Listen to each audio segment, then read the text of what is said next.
Hello and welcome to the channel. First time really doing this consistently, or at least trying to anyways.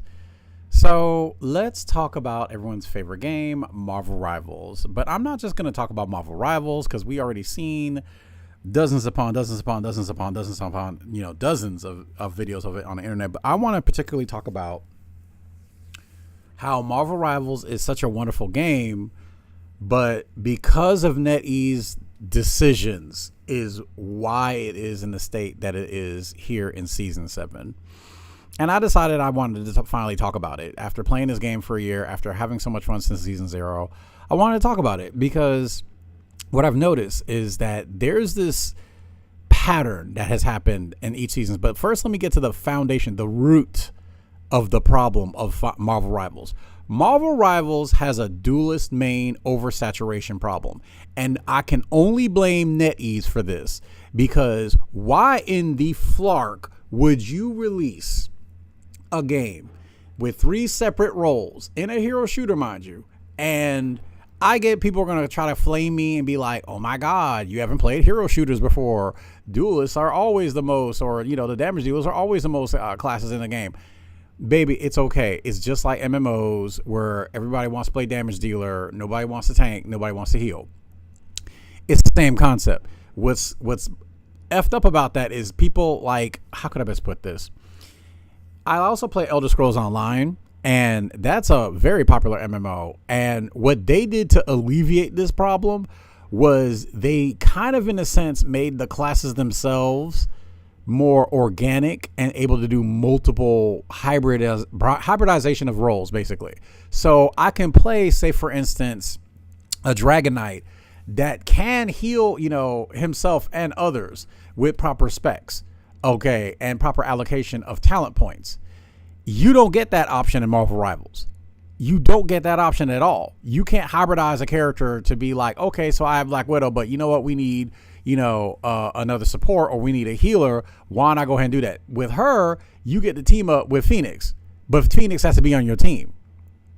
You see what I'm saying? But let me get to the point. What I'm saying is basically the duelist oversaturation problem in Marvel Rivals is so bad. It is so bad. On release, they release like 8 Vanguards, I want to say 6 strategists, and 18 duelists. What the hell? Just why? Why would you release that many? Like it's like, okay, I can understand if it was like maybe 10 duelists.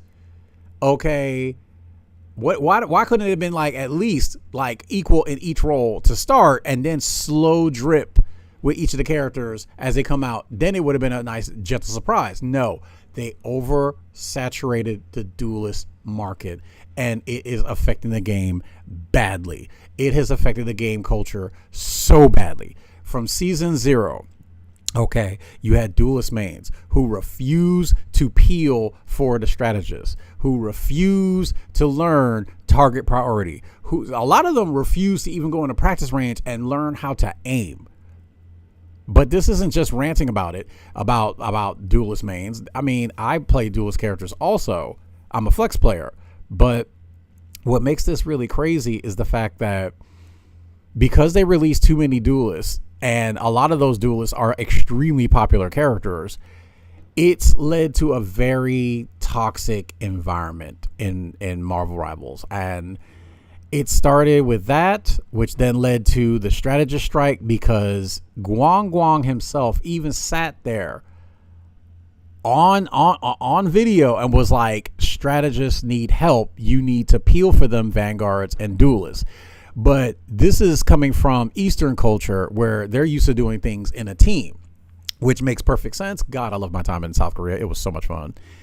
But like, here it is in Western culture, people are independent / selfish. So they want to play their hero fantasy, but they want to play what they want to play. Fuck the rest of the team.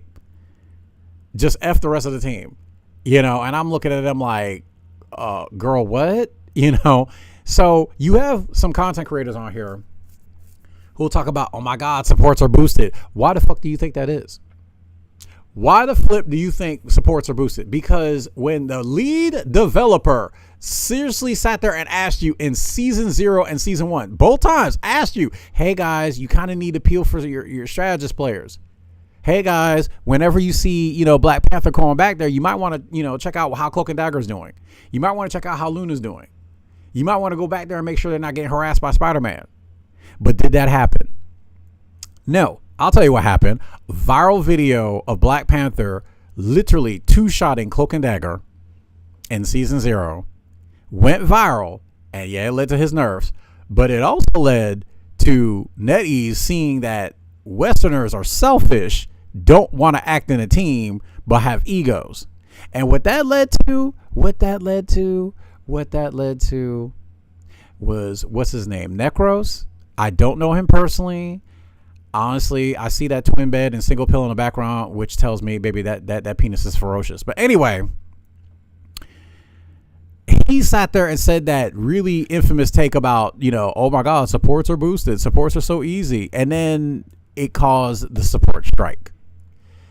Rightfully so, because that's a hard role. I remember in season 0 playing as Loki, and even then I was like, okay, this is very challenging, because if you don't know what you're doing, and if you don't play a certain character that can counter certain characters, you're going to get dove. And that's what would happen. If I even thought about touching Luna Snow or Invisible Woman, here comes Black Panther or Spider-Man, like the bully in 4th grade, want to take your lunch money.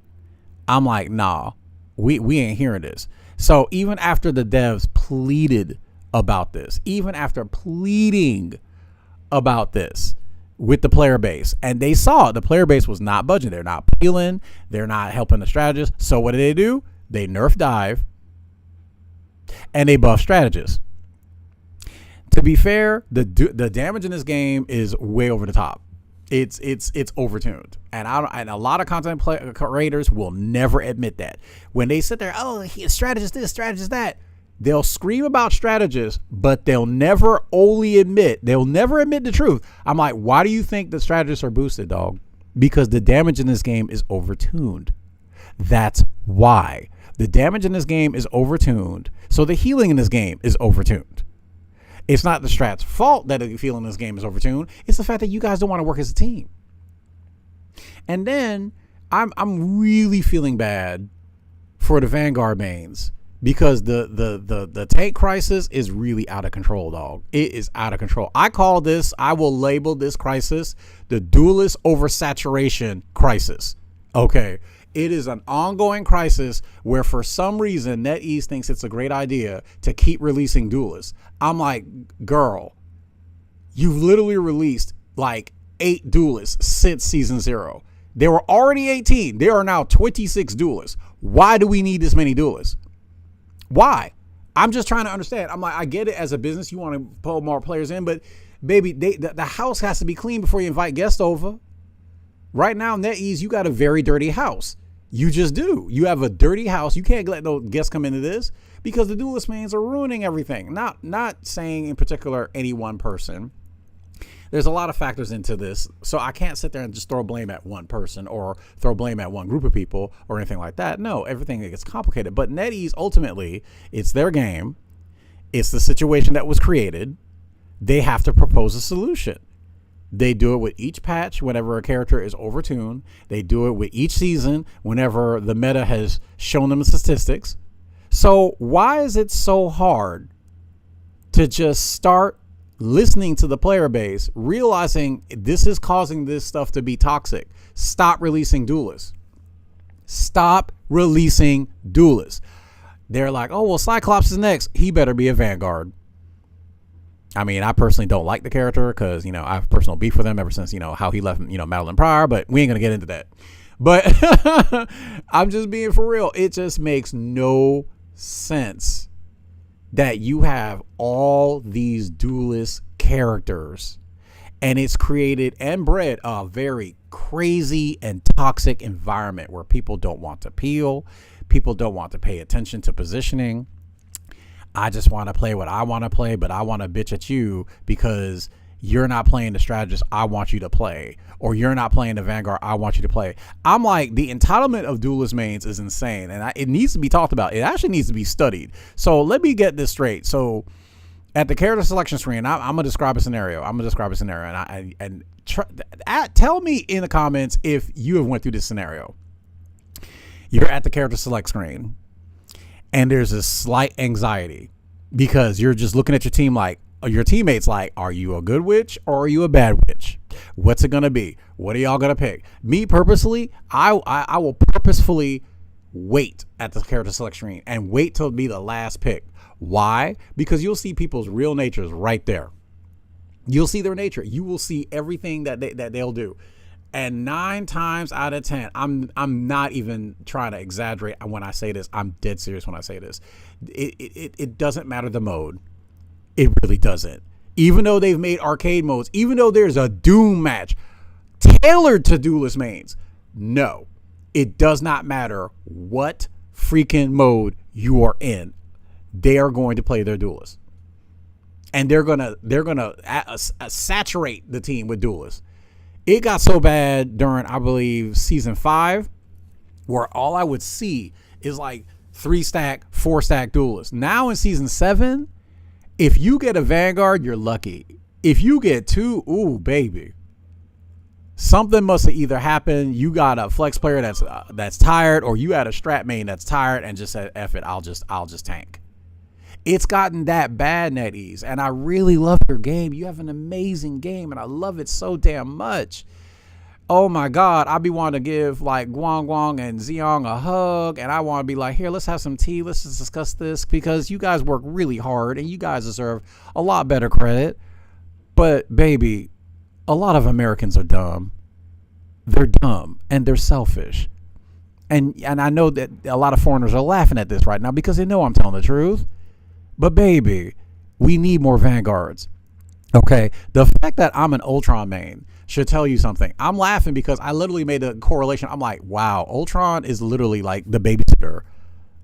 He was literally designed to be the babysitter of bad players.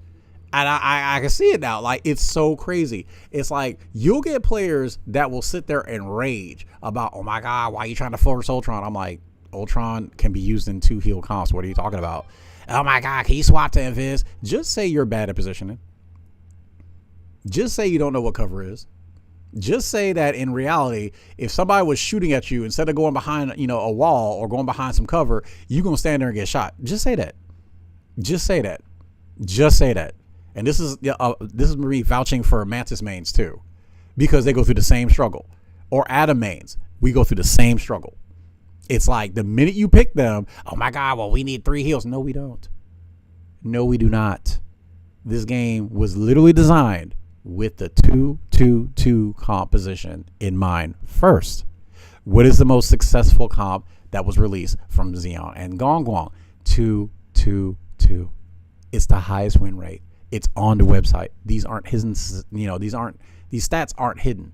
They're right there for public knowledge. But yet you have a player base, particularly the American player base, that is so toxic that they would rather throw games. And if you don't know what throwing is, throwing basically means you're deliberately trying to lose the match. And it's an annoying thing to deal with. It's extremely annoying to deal with a thrower because, once again, it goes down to ego. Ego. And I'm just like, make it make sense. Why are we going through this? Why? And it could be off of the dumbest reasons. I've had players whom the minute they see me pick Ultron, they leave the lobby. They would immediately leave the lobby. Never mind the fact that I got all these hours on him. Never mind the fact that I get MVP damn well near most games I'm in. None of that matters. Because I'm not picking your babysitter of choice, you deem that it's not worth you being in this game. Or the ones that stay, it's like you always get that one. Not every game, but it's somewhere in there. And my fellow strategist mains and support mains know exactly what I'm talking about. You'll get that one player. Can you pick Invis, please? I'm like, you can swap. I promise you, that is my immediate reaction is you can swap. You can swap. You want it, baby. You can go do that. You want Invis? Go play Invis. I'll go ahead and switch to the more. I'll get on Namor and I can go ahead and cover you. But they don't do that. They want to play the game they want, but they're not willing to compromise, and they're over here screaming at you to play the game that they want their way. Not let's work as a team, come together, and let's finish an objective. No, it's all about that ego. And where does this come from? This is what happens when you release too many duelists. This is what happens when you release too many damage dealers. This is what happens when you cater your visual skin market to duelist mains. This is what happens. You create a toxic environment filled with selfish players who do not want to swap. And the MVP screen is one of the biggest culprits. I really believe in my heart of hearts, you need to just go ahead and get rid of that MVP screen, at least until the end of the game. Don't let them see who's the MVP until the very end of the game, because right now it's really hurting the game environment. It really is. It's causing players to do ridiculous things to pad their stats, just to say I got MVP. It can't be me. I'm not the problem. Meanwhile, they're not on point. I can't possibly be the problem. Meanwhile, our supports are getting killed. Baby, duelist mains, I'm not trying to bash on y'all all day. I understand that it does require a bit of skill to learn characters and position well and be effective with them. But baby, we can only go so far. Okay, the team is only as strong as its weakest link. And if its weakest link can't even be bothered to peel for strats, can't even bother to swap to a second Vanguard, can't even bother to stay on point, baby, what are we doing? What are we doing? We're over here fighting ourselves for nothing. Meanwhile, the other team is 6 stacked in comms, ready to go on their 2-2-2 of their characters that they have perfected in that practice range or custom modes. So if you're losing your games because you refuse to swap off the duelist, baby, the problem is you. If you're bitching about what a person has in the lobby as opposed to actually just playing the game, the problem is you. If you need to have the perfect team comp to go into competitive before you even tried the game match, the problem is you. The lack of accountability in this game is atrocious, and I have to call it out. I have to call it for what it is. You have an oversaturated duelist main ego problem in this game, and that is the heart and center of it. What makes it worse, what causes it even worse, a lot of these content creators are duelist mains, and they're very selfish. They're extremely selfish. It's like, I don't even know how these people were raised to have these weird ill takes on things in the game. But good Lord, if I could get paid to play video games all day, trust and believe I would not be nowhere near this toxic. Like, for what? I get to play a game, have fun. Let me explore all roles. Let me put out tutorials. Let me go ahead and try. I guess that's kind of what I'm doing now, but at least I hoped I can anyway.